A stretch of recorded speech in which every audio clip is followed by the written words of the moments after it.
Secularism అనేటటువంటిది ఈరోజు ఇప్పుడున్నటువంటి మీరిచ్చే నిర్వచనం ఏంటి అనేది ఒకటి, అండ్ ఈరోజు స్టిల్ రాజ్యాంగంలో ఉండాల్సినటువంటి అవసరం ఎంతున్నది అనేటటువంటిది రెండు, అండ్ ప్రజలు సెక్యులరిజంని ఏ విధంగా అర్థం చేసుకోవాలి అనేది మూడు. సెక్యులరిజం మీనింగ్ ఏంటంటే సర్వమత సమభావన. ఎస్, సర్వమత, మైనారిటీ మత కాదు, సర్వమత అంటే అందరూ ఉంటారు దాంట్లో. లింగ్విస్టిక్ మైనారిటీస్ ఉంటారు, రిలీజియస్ మైనారిటీస్ ఉంటారు, అందరూ ఉంటారు. ఒకరిని ఇంకొకరిని కేవలం మతం ఆధారంగా వ్యత్యాసాలు చూపించకుండా అందరినీ సమానంగా చూడడం సెక్యులరిజం. యాక్చువల్గా భారతీయ సంస్కృతిలోనే సెక్యులరిజం ఉంది.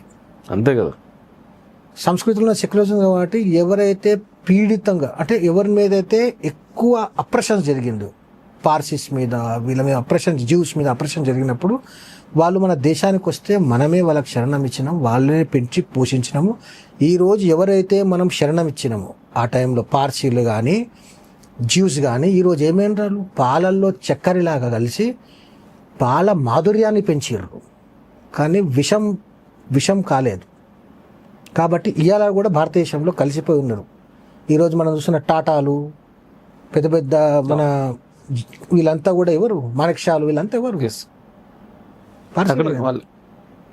ఈ ప్రపంచానికి మ్యాక్సిమం ఇన్వెన్షన్స్ ఇచ్చింది. Arms, artillery, defence system, radar system విషయంలో అత్యధికమైనటువంటి నోబెల్ ప్రైజులు గెలుచుకొని అత్యధికమైనటువంటి ఇన్వెన్షన్ చేసినటువంటి వాళ్ళు ఎవరు, యూదులు, జ్యూస్.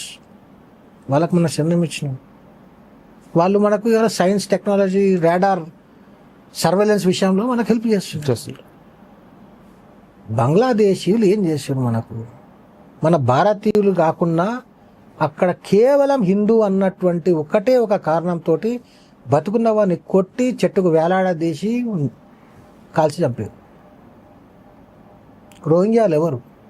రోహింగ్యాలు అనేటువంటి వారు ఒక జాతి, బర్మా అడవులలో ఉండేటువంటి ఈ జాతి కేవలం అరాచకాలు చేసి దౌర్జన్యాలు చేయడం స్టార్ట్ చేస్తే శాంతియుతమైనటువంటి మతమైనటువంటి బౌద్ధులు వాళ్ళు బతకడం కోసం వీళ్ళు ఉండొద్దు అని శాంతిని మాత్రమే నమ్ముకున్న బౌద్ధులు కత్తులు బట్టి వాళ్ళను నరకడం స్టార్ట్ చేస్తే పారిపోయిన వాళ్ళు. వాళ్ళ కాంట్రిబ్యూషన్స్ ఏంటివి దేశానికి? సున్నా, చాలా అంటే సున్నా కాంట్రిబ్యూషన్స్, పైగా పబ్లిక్ ఎక్స్చెకర్కు, పబ్లిక్ మనీకి భారం. కాబట్టి ఈ టర్మ్స్లో ఆలోచించైనా సరే నీ ఇంటిని దోచుకోవడానికి వచ్చిందన్న ఒక భయం, బాధతోటన్నా మేల్కోవాలన్న విషయం చెప్తుంది. కానీ ఈ ఫైట్ ఇది ఏంటంటే చూసినా, this is not a one day fight. ఇంతకుముందు చెప్పిన ఇది కంటిన్యూస్ స్ట్రగల్. ఎప్పటి వరకు అంటే till the last illegal is kicked out of this country. అంటే ఎంతమందిని మేల్కొల్పాలి, ఎన్ని ప్రభుత్వాలు చైతన్యవంతం కావాలి, ఎంతమంది యాక్షన్ తీసుకోవాలనేది తర్వాత. కానీ మనం ఏం చేస్తున్నప్పటికీ ఈ యొక్క మెసేజ్ను, ఈ యొక్క స్ట్రగుల్ కంటిన్యూస్ చేస్తేనే ఇది సక్సెస్. స్టార్ట్ చేసి వదిలేస్తే ఇది కాదు. అండ్ వన్ మోర్ థింగ్, మీరు ఇంతకుముందు ఫస్ట్ చెప్పినట్టుగా ప్రసంగాలతో మాత్రమే, ప్రసంగాలు అవసరమే కాదన్న, కానీ ప్రసంగాలతో మాత్రమే మార్పు వస్తుంది అనుకుంటే ఈ రోజు ఉన్నటువంటి సమాజానికి దేశం అట్లా లేదు. అండ్ కట్టి లేపి పంపించేటువంటి అవసరం ఉన్నది. కట్టి లేపిన తర్వాత వాడికి ఎందుకు లేచిను అనేది విషయం కూడా చెప్పాలి కదా. నీకు థ్రెట్ ఉంది కంట్ల ముంగట అనే విషయాన్ని మనం ఏలుకొల్పాలి. మనం ఎవరి మీద దాడి చేయమంటలేం, ఎవరిని కొల్లగొట్టలేమంటలేం, ఎవరిని చంపమంటలేం. కేవలం చట్టాన్ని అమలు చేసి లీగల్గా ఇల్లీగల్గా వెళ్ళగొట్టే ప్రయత్నం చేయమని ప్రభుత్వాన్ని చెప్తున్నాం అంతే.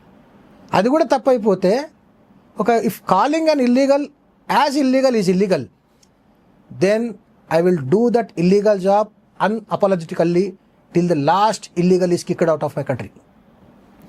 This is not hate. This is law. Yes. And this is only against a war between legals and illegals. అంతే. అండ్ ఇక్కడ ఎవడు లీగలో ఎవడు ఇల్లీగలో మీరు అర్థం చేసుకోవాలి. అండ్ వన్ మోర్ థింగ్ ఇది, ఎందుకంటే ఆ ఇల్లీగల్ వాళ్ళకి సపోర్ట్ చేయడానికి కూడా లీగల్స్ పోతురు, పోతున్నారు. అది మన కర్మ, మన దౌర్భాగ్యం, కేవలం రాజకీయ లబ్ధి కోసం. రాజకీయ లబ్ధి కోసం నేషనల్ సెక్యూరిటీని కూడా పనంగా పెట్టి రాజకీయ లబ్ధి కోసం గవర్నమెంట్ లో ఉండి